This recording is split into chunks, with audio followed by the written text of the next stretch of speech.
If everything feels harder in menopause than it used to, these are the 5 habits to start before 2026. They'll actually help you feel better, more energy, calmer cravings, better sleep, without a diet and without having to be perfect. Hi, I'm Jenny, your menopause habit coach. Let's make this easy. When perimenopause hit, my body changed fast. The weight, the energy, the mood swings, small wins were the only thing that helped me. And I think they can help you too. So let's start with the simplest one, the habit that gives your body an easy win. And most of us aren't doing it.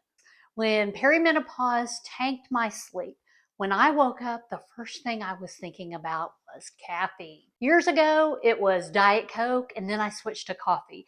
That was the first thing I needed. I needed that caffeine jolt, I thought, to wake up. But when I heard about this habit, I thought it's too easy. It really won't make a difference. But it did. And that is to drink water first. Set it beside your bed, have it ready to go in your kitchen. We all have these fancy water bottles. Have it ready to go so that you can hydrate first, before coffee, before your caffeine of choice, before you pick up your phone, before you do anything. Hydrate. I promise you it's going to help your energy. Naturally, cortisol, the stress hormone, is rising in the morning. That's what actually wakes us up. And if you just layer on caffeine first thing, that's going to shoot your cortisol too high.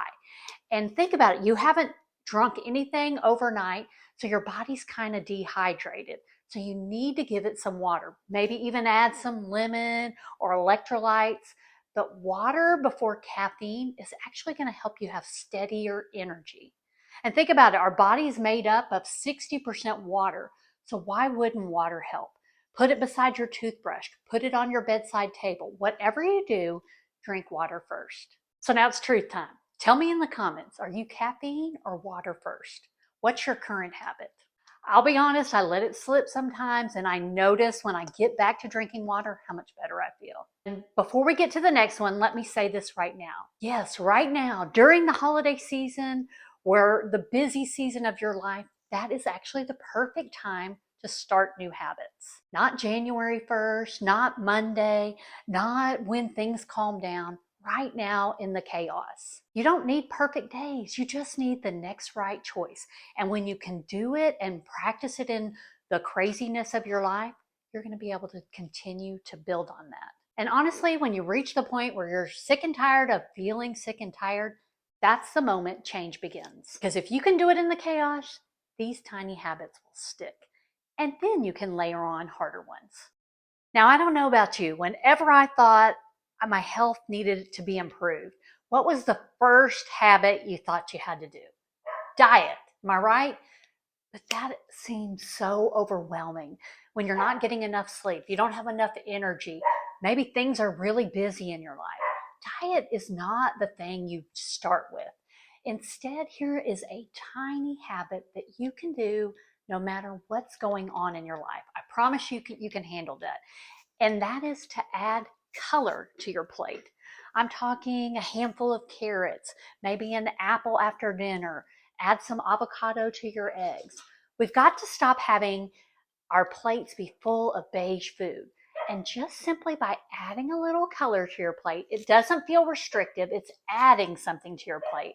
It's going to give you more fiber, which is supporting your digestion, your metabolism, and it's giving you more nutrients. A wide variety of foods helps your taste buds be reset to real food as well.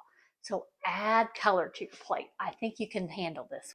And the funny thing about me telling you this is I grew up as a very picky eater. I did not like vegetables, but now my body craves them if I don't get enough.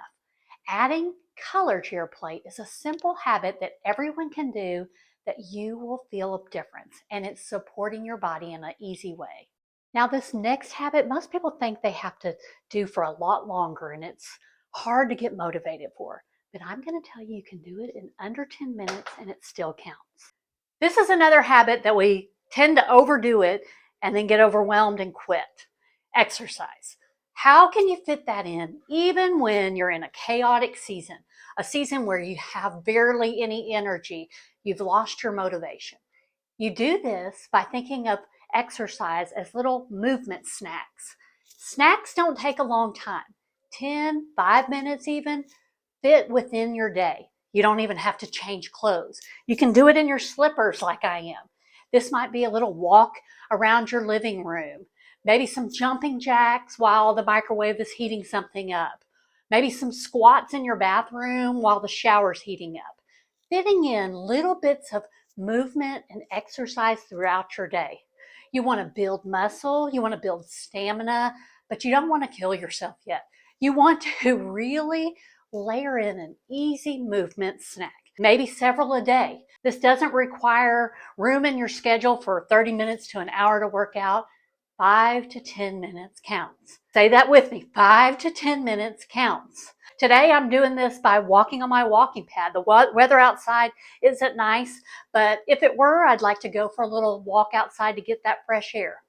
How can you fit in little pockets of movement throughout your day? I promise it's going to help your energy, help stabilize your blood sugar, which lowers those cravings, and it'll help you get better sleep that night. I'm nicer when I get a little exercise in. So you don't have to start at the gym or have a lot of equipment. Habit number 3 is just fitting in small movement snacks. I think we can all agree that menopause makes stress hit harder. Our emotions are all over the place, way worse than PMS ever thought about being. So if you're feeling out of sorts, it's not your imagination. That's why this next habit is so important. Give yourself a few minutes to just calm your nervous system down. Roll your shoulders, because at the different times of the day, you can feel them all up here if you're like me, and that just gives your body stress. Roll your shoulders. Breathe in. Breathe out. Put your feet on the floor purposefully. Be where your feet are. And then notice what things bring you joy. Think about the happy things in your life, the things that you're grateful for. When you focus on the good, take time to just relieve some of that stress that your body's holding on to. That helps lower that cortisol, that stress hormone. It helps you stay more centered and feel more peaceful, even when your hormones are out of whack. Take time to be intentional about some stress relief, and your body will thank you.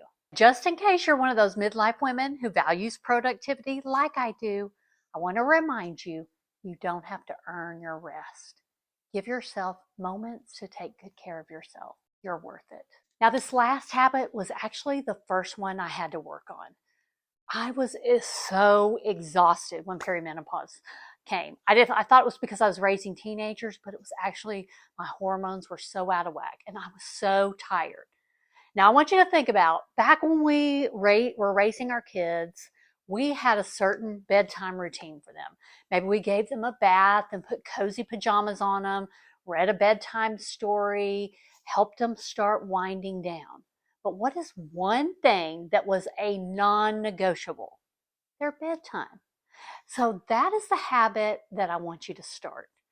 But this is a little different. I want you to set a go to bed alarm on your phone, on your watch, wherever you need to. What time do you need to start your wind down? What time do you need to get up off the couch or stop doing chores around the house and start your wind down time?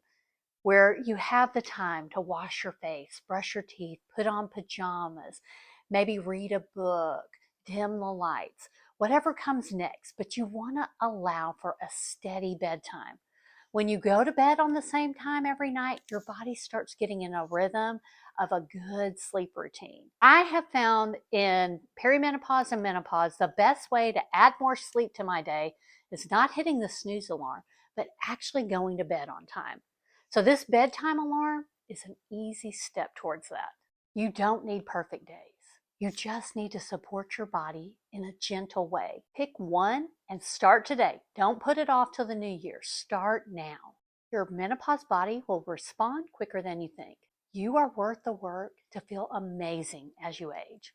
This is exactly what I coach in my Thrive method and what I want you to remember from my videos. And if you want to see the habits that I personally rely on to get me through December, you'll want to watch this video here. Thanks for watching, and I'll see you next time.